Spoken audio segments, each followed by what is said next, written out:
इश्कनामा कलाम मजीद लाहौरी। ईद का दिन आवाज़ व पेशकश मियाँ इसराइल इसहाक। ज़हे किस्मत हिलाले ईद की सूरत नजर आई, जो थे रमजान के बीमार इन सब ने शिफा पाई। पहाड़ों से वो उतरे काफिले रोजा गुजारों के, गया गर्मी का मौसम और आए दिन बहारों के।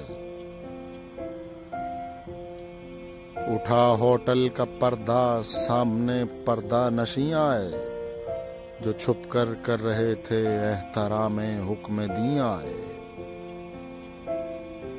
हुई अंगूर की बेटी से मस्ती खान की शादी, खुले दर में कदों के और मिली रिंदों को आजादी।